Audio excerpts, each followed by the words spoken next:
Welcome to the Backlog, the show where we make good on Steam sale promises. I'm Calix. And I'm Sasha. And this week's game is Everything. We're joined this week by Christian. Say hello, Christian. That was cool because I said say hello while you were saying say hello, so it completely stomped everything. Say hello, Christian. Hello. Well done, us. Off to a great start. Please note that we will be getting into major spoiler territory in our deep dive to the extent that we are able. So, if you don't want to get spoiled for the game, you should probably put this episode aside for a while. But if you finish the game, or you don't mind spoilers for it, settle on in. So, everything. Everything, twice. Fuck. That didn't take long. Ah! So, Everything is a game about being everything. Mm-hmm. What did you know about this going in? Is this the first that you'd heard of it? What'd you do? I've seen trailers for it before, but they were in the context of, like, a games website being like, this game seems interesting, and then that was basically the extent of my knowledge of it. Yeah, I had heard of it as basically the headlines of Everything lets you be everything, and I was like, that's interesting. All right, I'm on to the next thing now. Mm. Yeah, you just told me that it was a game where you could be everything, and that's it. That's all I knew. Like, okay. Did you finish the game? No. For set value of finish, there's a point in the game where you go into this weird golden X thing, objects that you, like, encounter at the beginning of the game, and then it is basically that game's final boss, is trying to figure out, now that you're in this thing, how to get out. And it's very philosophical and all that, and then once you get past that, it's like, tutorial completed, and now you can play the rest of the game. Yeah. But I think that the rest of the game is just like a sort of an open world kind of thing, where you just sort of jump into different things and find out new things and stuff like that. So I got basically to the end of the tutorial, and which feels like the end of the game, and then there's just more content to find, but not more like things to discover per se. But that's not totally true.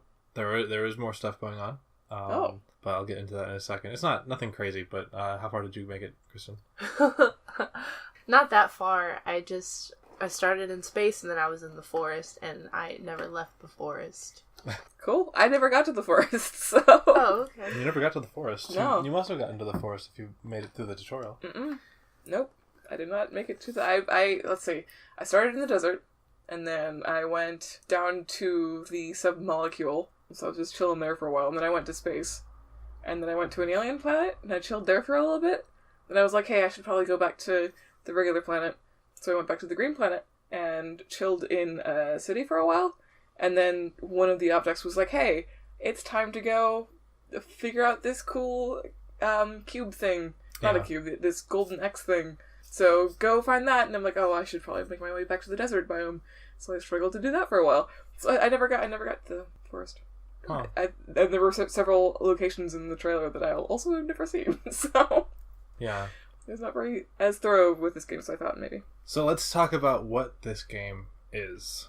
This game is a 3D game, for one. It has you taking on control of things, and control of things generally means you can move them around.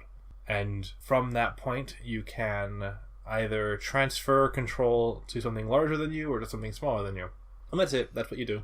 You do that a bunch. There's like this synchronizing thing that you're supposed to do each time you do it, that like you enter and you synchronize with it, and then now you've become that thing. It goes into your catalog of things, and now you can switch to something else. They're not the only things you can do. You can sing, you can group up with other things that are like you, and then you can dance with those things. Yeah, and doing those things helps you synchronize. Mm-hmm. Also, collecting up with similar objects is the easiest way to fill up your catalog.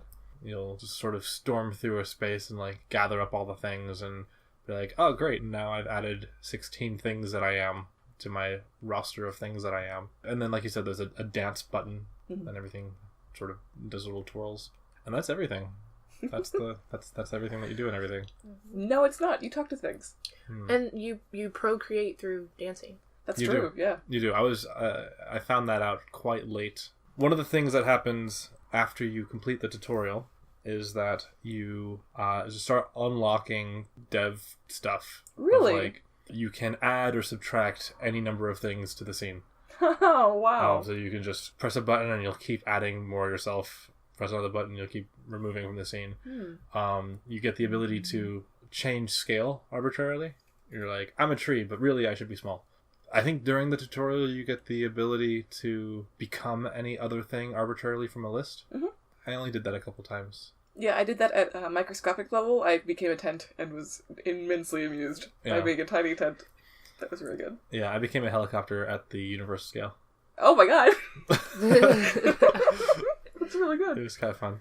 But this game doesn't have any sort of difficulty. Yep, nope. I'm really pleased with every game that we've played so far. Has not had a difficulty part for that section, so hopefully we'll keep on doing that. I'm sure that'll keep up. But there is a talking mechanic. This actually feeds into a fun thing where, like, you can talk to things, and over time, your catalog of all the things that have been said to you get remixed into a thought. So you have a thinking. And is that how that happens? When it's done thinking, it's taken pieces of all these different thoughts and put them together into a sentence. Which doesn't always make any sense. Which is fine, because that's how thinking works. So there's that sort of benefit to going around and talking to stuff. And there's also little audio diaries that are like snippets of like a lecture on everything that I really enjoyed. I believe they are snippets from multiple lectures. After completing the tutorial, I went to see if I could find the rest of it. I've only unlocked about half of the lectures. I find them really compelling. Yeah, they're really cool. I don't know what you thought of it, Christian. But... they're so philosophical, and I'm not used to like hearing or thinking in that way. So I was like, this is really important, and I want to understand everything. But then I couldn't remember like what I had just heard after. But it was cool. Yeah. A lot of playful descriptions. The lecture format itself was kind of playful in that it's talking about the everythingness of things or the I-ness of something. Like he'll talk about how the cells are this constant conflict, and to them everything seems really chaotic, and these things are fighting that thing and banding together with those things, and it's this major drama. And we know that to us as an organism that we rely on that drama working as it does in order for us to survive, and that sort of changing context going up and down, and it's things all the way down, as I think I think he says. Yeah, it was just so deep that I didn't expect that from a game. I was like, what? I think it most closely mirrors The Witness in terms of how it presents its content as here is a thing to do, and here is a nearly totally unrelated content tree to experience. But those things are thematically intertwined. They build off each other conceptually, if not materially. I think that this sort of puts a spot in between The Witness and Beginner's Guide, where Beginner's Guide is explicitly about the content you're experiencing, and The Witness is kind of not about any of the stuff that you're experiencing at all, but by comparison, by putting these things next to each other, it implicitly creates that connection. Yeah. I think everything has that connection intended in the presentation, so you can kind of see both things. It's not like the guided experience that the Beginner's Guide is, and it's not completely the disassociated musings of The Witness. It's some middle ground, I think. Yeah, it feels like the lectures and everything are the theory, and then the game itself is the practice. Like, here is this person talking about how you're the universe looking at itself, and here you are as the universe looking at yourself, right? Like, that's what you're doing in the game as the verb, which I think maybe drives those points home in a more tangible way. Certainly in respect to The Witness, which I think is trying to do the contrast and context kind of move. I can put that through juxtaposition more than by any actual relationship. Which I think for the most part doesn't work, but this is not a Witness review, this is an everything talk, so... one of the snippets that really stuck in my mind was talking about the relationship between people and the planet, and the common perception that we are a thing that happened to the planet, rather than something that the planet produced. And the parallel was a tree, apples, a planet, peoples. Right? Yeah, that one stuck with me too. That was really cool. That nouns as verbs always is a strong thing for me, that existence is an expression of existence and not just the existence itself. I find that really engaging conceptually. Visually, the game is really interesting because it's kind of a mix of a lot of different styles. It's very simplistic in some ways. Yeah, it's mad low poly for sure. Yeah, but it also... It's not very complex models, I'm sorry. Yeah. Yeah, it uses very simplified art, which it has to, Yeah. given the breadth of its intended scope. Mm-hmm. It's like, hey, let's model everything that you can think of, and then more than that. Including the stuff down at a subatomic level, which honestly is my favorite stage of the game. It's so weird and abstract and hard to think of. Like, you can become a shape there. Yeah. Which was radical. Yeah, and then it's got this, like, kaleidoscope effect, especially when you get a lot of things pinging together, singing and doing all of that stuff. I never got everything of a single type, like of a single category. I think the closest is the 1D, just because it has so few things. Mm-hmm. I think I have 3 of the 5, and I was like, I just don't know how to find those things. Yeah. I think visually it's closest to something like Katamari Damacy in terms of both the visual style of these bright colors, simple polygons, and also the very, very simplified animation style. Oh my god, the animation style is so good in this game. Yeah. It's so funny and fun. Like, I love growing as a tree. It's not like the tree, are moving, it's that you're, like, becoming a new tree in front of you as that one, like, recedes, and you just sort of grow your way across the landscape, and that's really cool.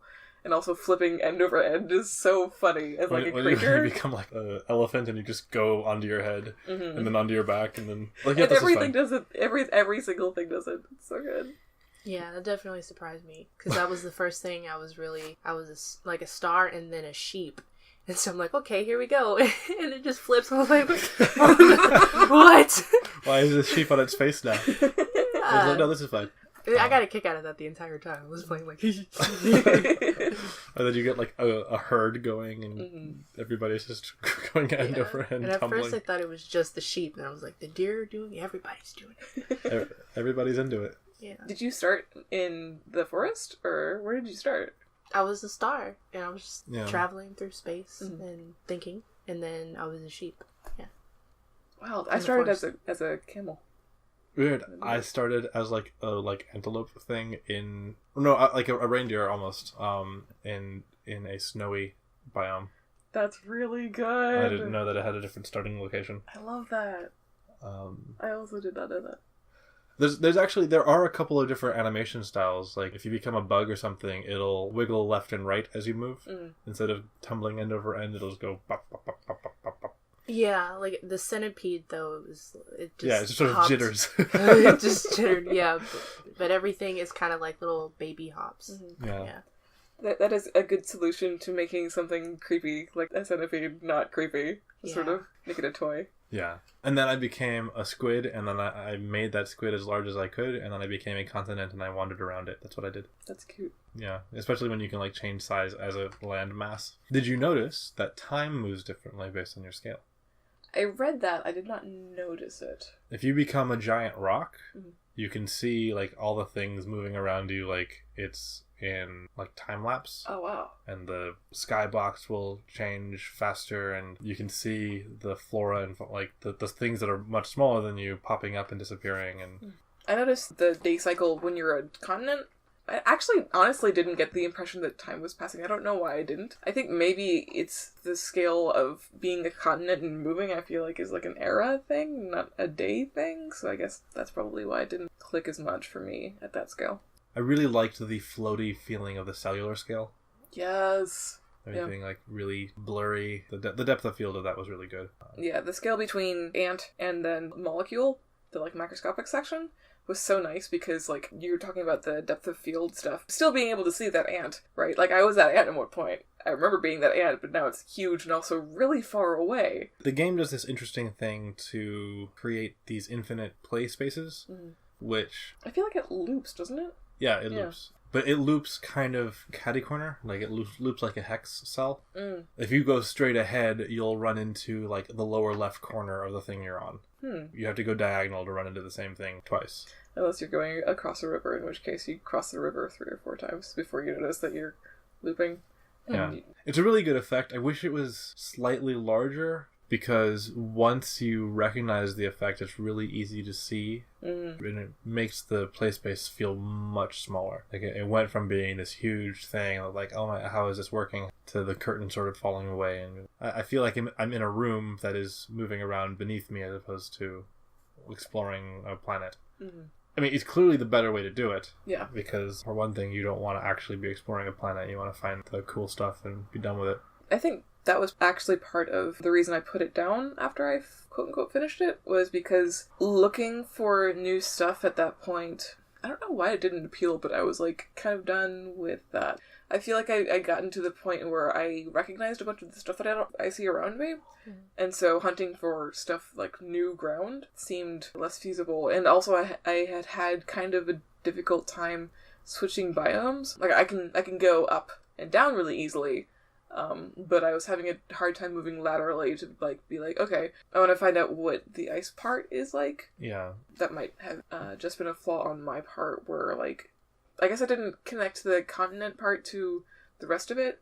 Yeah, the continents is the way that you change biomes. Yeah. You go find a rock biome, or you go find a sand biome, or ice biome. Sand continent, rock continent, etc. Yeah, I think that moving laterally is the weakest part. Mm-hmm. Generally what I would do is I would find like a new continent, become the continent, see all the small things that could be, jump into that, look around and see nothing.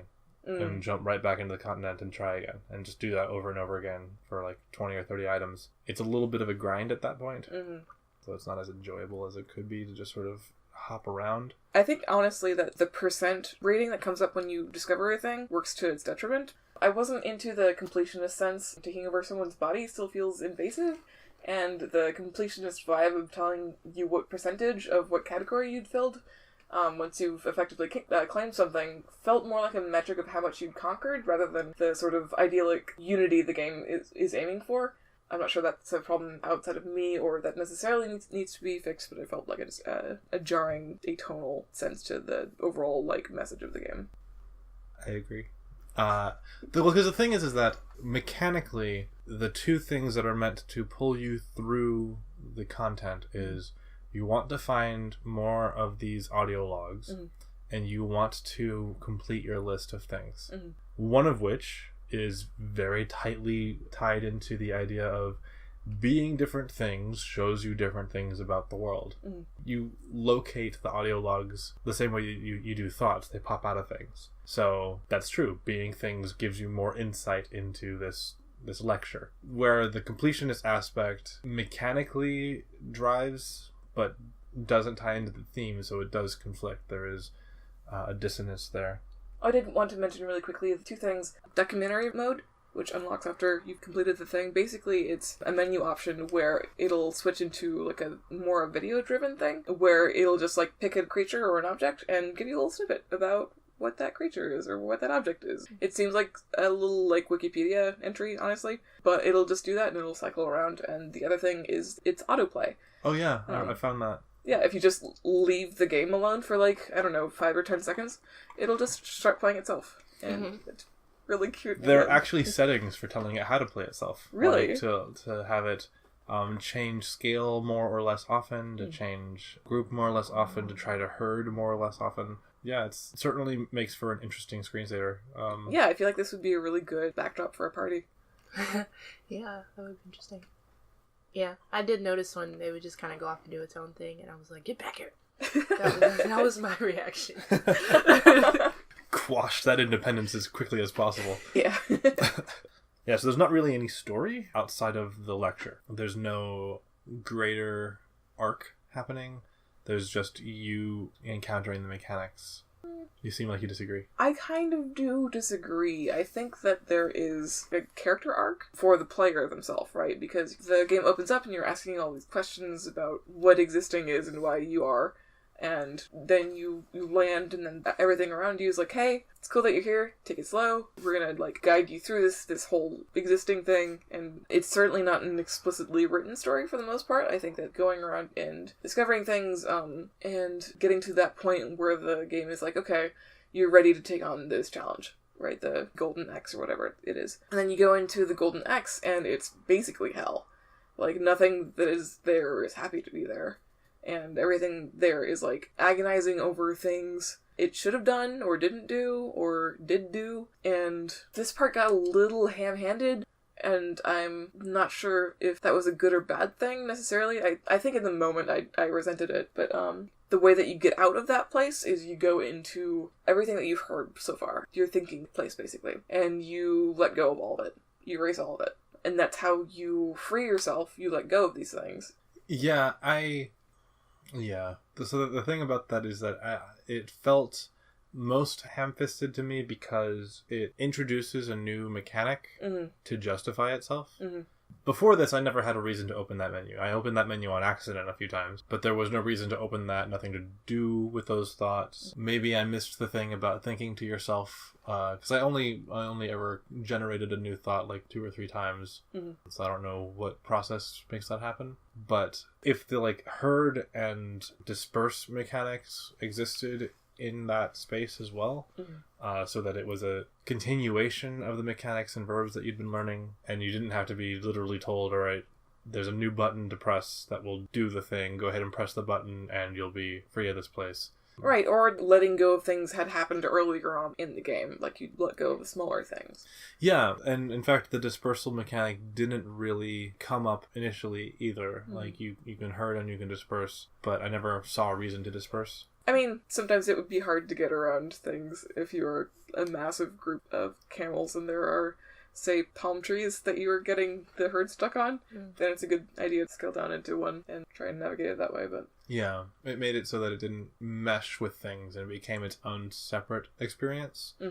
I really liked that when you go into that negative space, that everything thinks far more often. Everything is thinking constantly. Like normally I'd see 1 or 2 thoughts on screen at most, and here I saw 7 or 8 easily. It was just everything was very, very constantly neurotic. Thinking about how unhappy it was. Yeah, extremely neurotic. A relatable feel. Yep. It also had some interesting art of things that were just oh my god, yes, messed up and malformed. There are like eyeballs in there floating around. There's a bunch of objects that I've never seen before. There's these fractured, they look like bismuth, like the stone. That's all the ridge, like rainbow, all geometric shapes. And it would scream in like a really mechanical way that I hadn't heard anywhere else.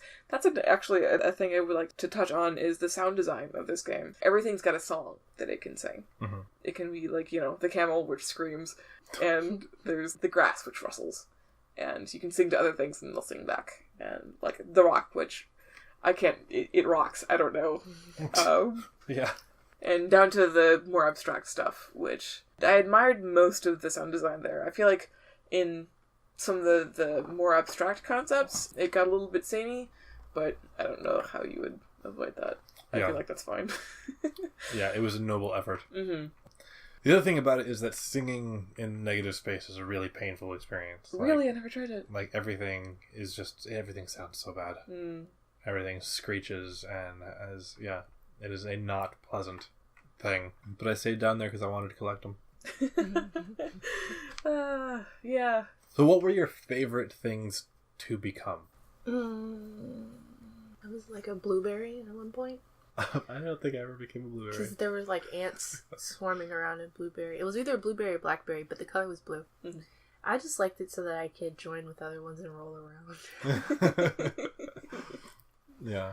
I really liked being abstract shapes. That was cool. I liked the way that the continents moved around. It took me a really long time to figure out how to aim and get up there, but being a cloud was cool. And I really liked a couple of the things in the like microscopic area had chain physics on them, so that it was really beautiful to move around. There were some things that were like literally like threads, but they were rigid, so if you moved around they were just like, it was just that object moving in space. The fences, if you became a fence, it would move around like a chain. Oh, that's cool. I looked around, it took me a little while. I very specifically searched to be a water bear. I found it, my god. and I took it with me to land, and I became a large water bear. That's very good. Just got like a nice little herd of water bears along with my mammoths. I never found anything prehistoric or anything like, I didn't find any dinosaurs or stuff like that. Yeah. I wonder if it... Are there dinosaurs? I don't know. I didn't find anything that wasn't of this era. Yeah. I also didn't find any people. Yeah. I mean, other than limbs in the X zone, I guess we're calling it. Yeah. I mean, I found objects that people used. I found cars. I found, toys. But I never found people. Yeah, rolling through the streets with the fleet of cars was fun. I also really enjoyed becoming Aurora Borealis and dancing, and it's generating more and more and more. That's so cool. I didn't know you could do that. So I had a whole bunch of northern lights going. At one point, I was 40 lampposts, just like in the middle of the street, which was like, I've been to that art installation. Yeah. Sometimes you just feel like 40 lampposts in the middle of the city. That's okay. Yeah. I liked being also clusters of buildings moving around. Mm-hmm. Oh my gosh, yeah. Part of the fun of that is just imagining the chaos of being someone who just lives here. Yeah. And now all of these buildings are not doing what they were supposed to be doing. I think at one point I became a radio tower, and one of the nearby buildings' thoughts was, hey, you're not supposed to move around. What are you doing? It's like, watch me. Did you notice that things have opinions about you? If you become a certain kind of plant and you go into another plant space, it will either like that or dislike that. And a little like heart or like a jagged icon or whatever will appear as it reacts to your presence. That's really good. I don't know what it means. I don't know if that adds up to anything. I don't think it does. But things have opinions about you coming around. I love that.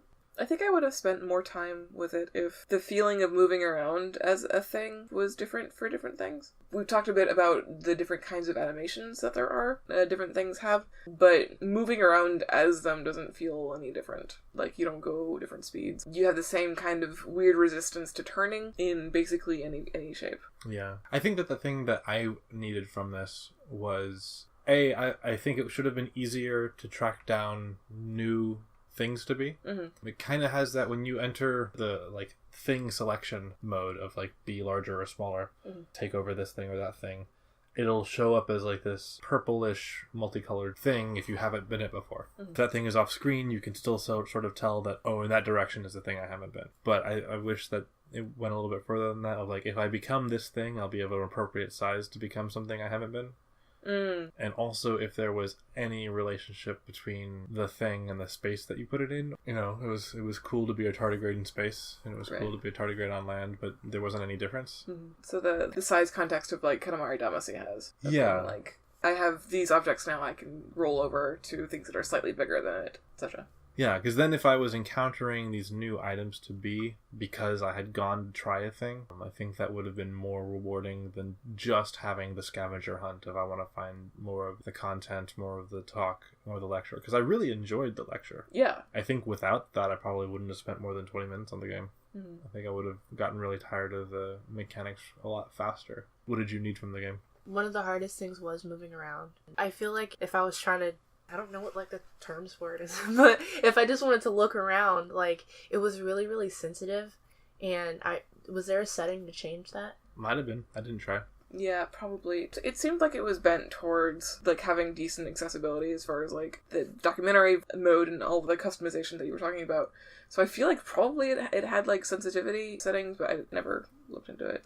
I don't know, but that was a little bit difficult for me, especially trying to find new things. Did you just like run out of time, or I was just like, I was just trying to look for new things, and then I didn't know like what was next. It was like, what am I supposed to be doing here? I just don't think I had enough patience the first time around.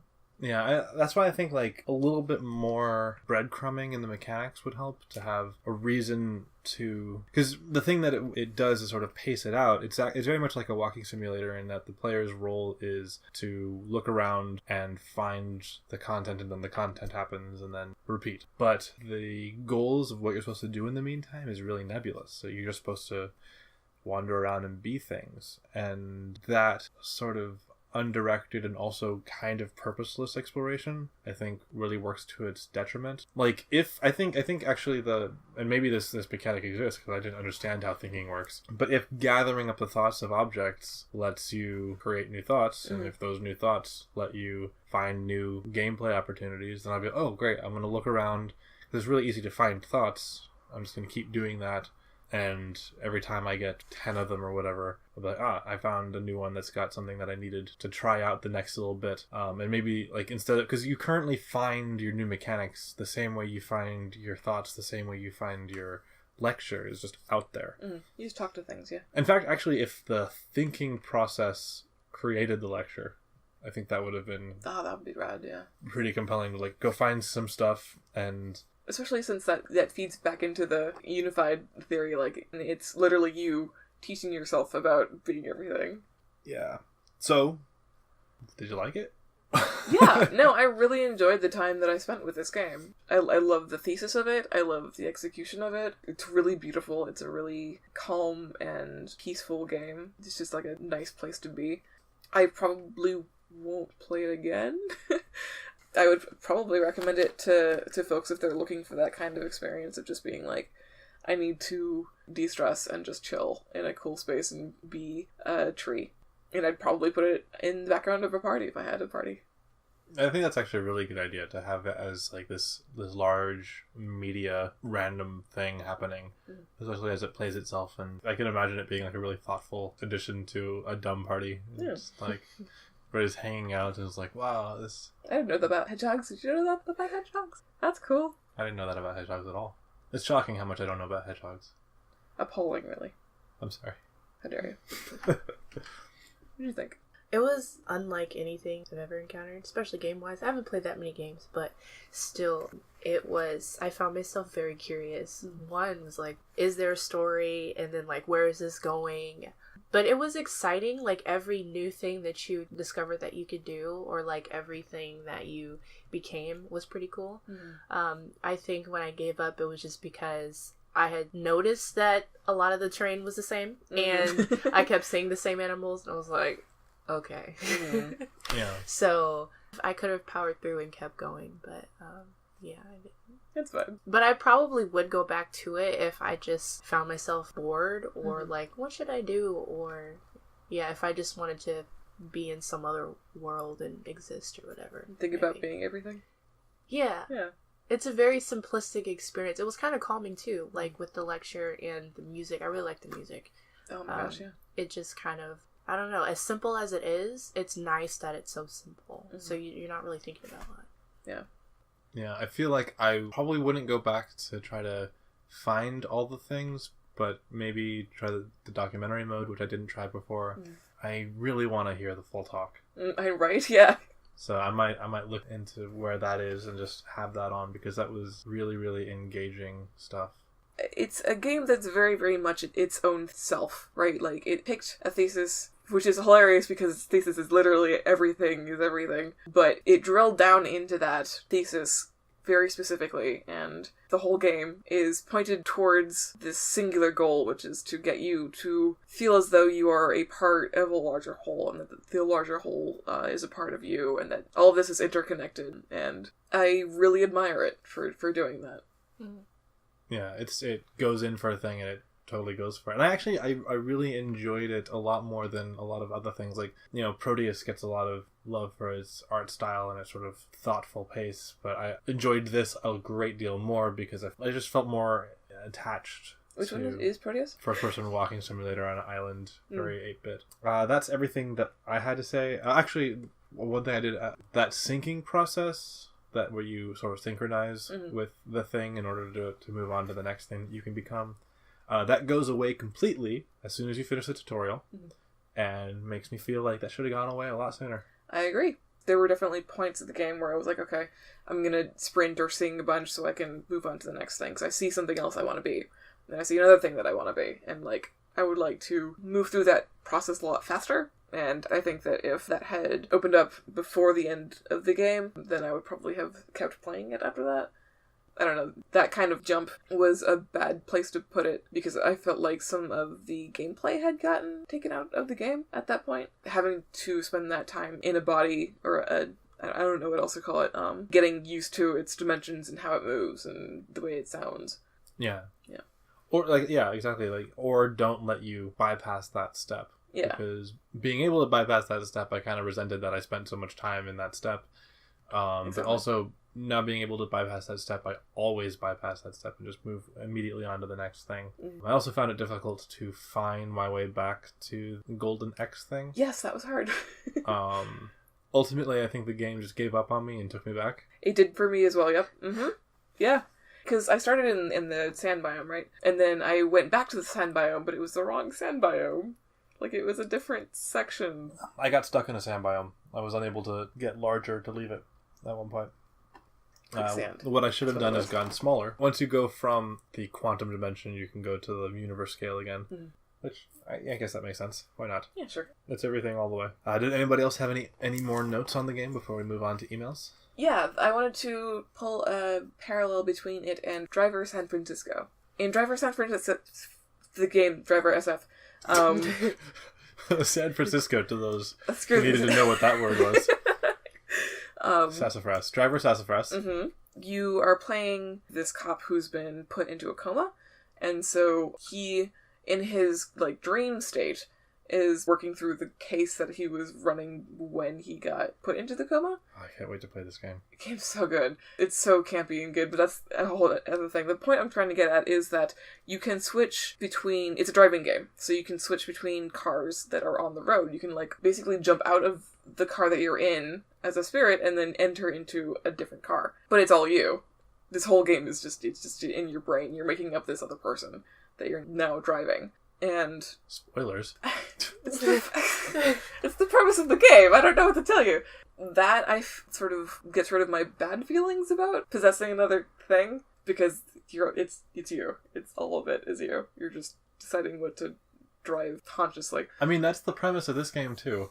Is that all of it is you to begin with, and you become it, and you become another it, and that there was no difference to begin with is kind of the thesis it's making a claim of. I suppose. Is that you and the universe you are in are not different things. Well, I mean, the argument I would make against that is that there are other things in the universe also. There are other things that are having other experiences that are not currently you. Mm-hmm. And in this game, you can go and become those things, but if I go up to a plant and it has a thought about a thing, I didn't have that thought, that thing had that thought. So even if I go and inhabit that plant, I still didn't have that thought.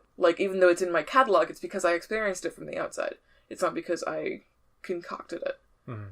That's sort of the difference that I'm coming to for this game, for a driver. But the point I'm trying to aim for was that jumping in and out of different cars was rewarding because all of the cars in that game are tuned so differently, to such a point where the way a car handles is a really huge part of its character. And so moving into a new car and finding out how it moves and how to power glide over a curve or whatever. That's not the word, don't at me. The way that car makes that turn is so much different from the way that your previous car makes that turn, etc., etc. That's sort of what I meant by how I would have appreciated if the movement of these different objects had varied a little bit more. Yeah, that's actually a good point, because part of the reason that those differences are important is because you get different performance out of it, and you also get different, you can switch into being a garbage truck, and now you have a huge amount of mass, so you can crash into another car. And there's nothing like that in everything. It doesn't... You can become a building and just move over stuff, and those things are fine with that. Yeah. You can turn into those things again, and you're just underneath the building. And then when you move again, you'll be on top of the building. There's no violence of any kind. There's nothing eats. I appreciated that, to be honest. I agree. That I feel like that safety was important for the experience. I agree. I think that I wish that it had been mechanically represented, though. The way that the dance and sing mechanically represent sort of aspects of what the object is and its relationship to the environment. I wish that was a little bit maybe if your dance is different when you're around predators as its prey, right? Not that gets you eaten or that has you eat other things or any of that conflict, but just that there's, I don't know. I guess that the answer to that isn't immediately clear as part of why that's not here, but it feels like a space for expanding on the game that we got, which again I enjoyed quite a bit. Did you have any further notes before we wrap up? I just think that as my takeaway, after, being so many different objects and things, and then talking to objects that were confused about, what they were or their purpose and things like that, it really made me grateful to be human. Because I feel like those things were just kind of existing or kind of doing mundane things, but we have the choice to create our own experience, whatever we want it to be. So after playing it, I was like, I am so glad I am not a rock or an ant. I'm glad to just be me, a person. You wouldn't want to be a rock or an ant? No. Learning new things about you all the time. All right, so that is everything we have to say about everything If you would like to contribute to the conversation, you should email us at backlog@tcabbage.com if you want to follow up on anything really dumb that we've said, or if you have cool insights. I repeat, please do not at me. I know that was the wrong word. Sasha is here to receive Nope. all of that information. Mm-hmm. Or if you have other questions about games in general, or I don't know. Send us cool pictures of cats. I would like a cool picture of a cat, please. Yeah, go ahead and do that thing. Not cute, that's easy. Give me a cool picture of a cat. A cool picture. Again, that's backlog@tcabbage.com. This week we have an email from, I believe it's from Christian. Is that how it's pronounced? Yeah? Yeah. Cool. Let's see. What does Christian write to us? Okay, it's just 4 questions. Dear Sasha and Calyx. That's us. 1, how far did you go in the game? I already know. 2, were you bored at times? 3, what was your first reaction to the cartwheeling animals? And 4, I want to change that question. What did you... This is a live email. What is your main takeaway from the lecture? I know there was a lot, but like, what stuck with you? Can you start from the... Yeah, okay, first question. Because I've already forgotten. No, I already know the answer to the first one. So, Okay. were you bored at times? Yeah. Yeah. Yeah. Probably 3/4 of the way through the game, I started to fight with the things that we talked about, like moving started to feel really uniform and bad, and looking for new things stopped being sort of an exploration and started being trying to feed a habit almost. Like looking for the next new thing and trying to complete things rather than exploring. And having to synchronize with a thing before I found the next thing was frustrating because it was, other than its shape and its voice, there wasn't really anything new to discover for the next 30 seconds or however long it was. And also getting stuck in the exit zone and trying to figure out the way out. That's when I got bored. Yeah, same here. There's an element of the mundane that it tries to embrace, and sometimes it works, but sometimes it just doesn't. I found it boring some of the time. I did this game in 3 sessions over lunch the past week, so having natural breakpoints, I think, helped my experience. This is not a game I would recommend playing in a single sitting. That being said, I'm not sure how many return visits it can really justify. Mm-hmm. Like, my 3, I feel pretty full on what's going on, and that is not nearly enough to see all the content, so yeah, I think you just gotta be in a space to be bored sometimes. Did you get bored? Yeah. Yeah. Yeah, I did. Cool. Okay, next question. Oh, what was your first reaction to the cartwheeling Delight. animals? Absolute raw and, like, excited and surprised. So funny and good. I really, like, I think part of it is that it doesn't, like, it's not a fluid, like, smooth rotation. It's, like, point to point. It's almost as if you just drew a picture of a camel and then drew another picture of the camel on its side, and then just flipped between those two things really quickly. Yeah, it's like you're a wooden block tumbling around, and you just happen to be in the shape of whatever thing you are, and it's really, really It's extremely delightful. good. It sets a really good tone, especially because this comes immediately after, like, oh, we're gonna be all somber and thoughtful and space, and here's the stuff that you are, and all right, now you're on your face. Yes. Cool. Actually, existence is silly as hell. Yeah. Yeah. Yeah, and the sound it made too every time they flipped to a different Yeah. part, and then the herd. Yeah, God, picking up speed. Well, yes, it's so good. And then What was the last Last question one that is- you changed? what stuck with you from the lecture? Like, what was the main little tidbit that you really liked? I think it was the planet peoples and things like that. And there was another part of it that was really cool that was talking about how being socialized to think of ourselves as separate from each other and from the planet and from the universe, how that leads to problems between us, and how the tendency of loneliness and also to sort of faction ourselves into us and them, and to think of ourselves as something that happens to the planet and therefore inevitably to detriment, right? Because we don't feel unified with our environment, it seems like we can only take. But the truth of the matter is that we aren't different from our environment. We are our environment. It was really cool. The lecture was really good. Yeah. I like really good lectures. Yeah, I like the whole premise of this thing that you're feeling is not a different feeling from what it's like to be a cell or a galaxy or anything And I think it makes that argument pretty strongly, that the intrinsic experience of being is this unified thing that everything goes through, and that we can use that to understand the world and ourselves better. And I found that really engaging. What about you, Christian? What did you take away? I don't... You thought you'd be spared? No. No, I don't remember. I know there was some parts where I was like, huh, that is... And I think it was, like, I do remember the whole, did we happen to the world? Are we something that just happened? And I don't know, I just liked it. I don't really have any other thoughts, but I appreciated it because these aren't things that I hear on a regular basis. And so it was completely unexpected. And I like that it was making me think about things that I don't usually think about. Yeah. It wasn't this really dumbed down philosophy. It was very accessible. Yeah, it was simply spoken. It wasn't like The Matrix or whatever, where it was like, here's this cool representation of this idea that when you look into it is really just the starting point for a lot of other discussions. But because they go so... Again, this game is about its idea. So it spends a lot of time with it, so it doesn't feel as Cliff Notes about it. It doesn't feel as truncated, even though in some ways it literally is. It just feels well taught, that's all. Yeah. Like, this is a really good teacher who's speaking. I'd like to make a game like this. I think making a game that talks to you and seeks to express the thing it's talking to you through you. Like, having the gameplay mechanically represent the thing being talked about, and obviously a perspective is being presented, but then saying, well, let's say that this perspective has some merit, is based on something. Here are the mechanics we're talking about. Is this what you find to be true? I don't know where I would start making a game like that.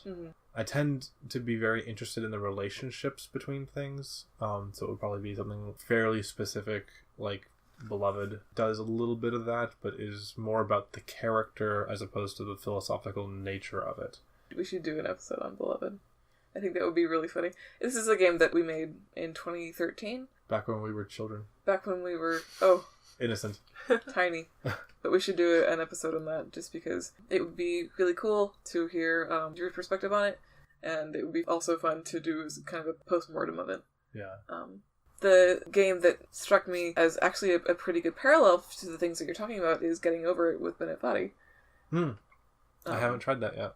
I've only seen streams of it. So basically this game is, it's very weird. It's a game where you are a man who is shirtless and trapped in a cauldron. I believe I heard that character is from the, poser asset list.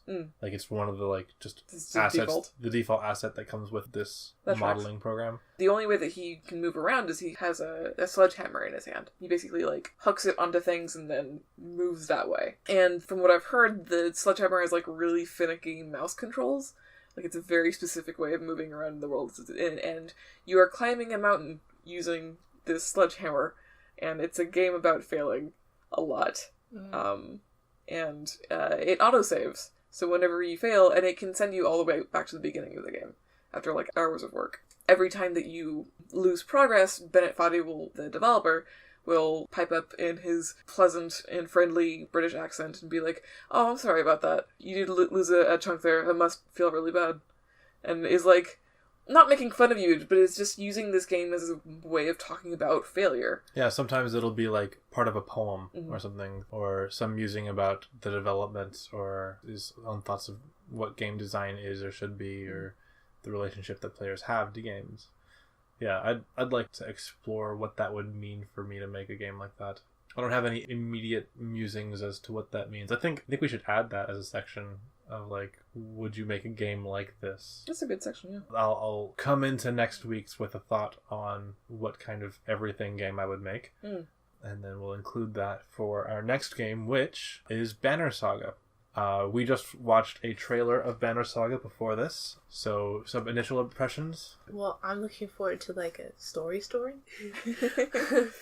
And it looks like there's some combat in there. It's interesting that they're the last people left, and then who are they fighting against? I don't know. I have no idea. Because she said the gods aren't there anymore, so it's them, humans, and they're fighting against evil. These horned things, and they're. I don't think they're people, but yeah. I'm sure they're people. I got the gist that they were the whatever destroyed the Earth or like made everyone else or destroyed everyone else. Some kind of like goblin force or like demons or something. Yeah. The only thing I know about Banner Saga is that it's devastatingly sad. So I'm excited for that. I love to be sad and also make decisions. I think it also has some decisions in it. I think there's a little bit of branching narrative, which feeds into the sadness, I imagine. So we'll find out more about that next time on the Backlog. If you have anything to contribute to a discussion about the Banner Saga, email us at backlog@tcabbage.com, which is conveniently the same way you would email us about anything else. Huh. So, yeah, go ahead and hit up that email with those cool cat pics and those Banner Saga deep cuts. Thank you for joining us, Christian. Thank you for your added experience on everything. It was a pretty weird place to start, I'll be honest. Yeah. Well, thank you for having me. This is another new experience, and it was cool and eye-opening. Yeah. Yes. You get a lot out of the experience of being everything you can see. Yes. You see that thing? You could be that. Be that thing. Yeah. Looking forward to hearing your experience with the Banner Saga. And we will see you next time on the Backlog.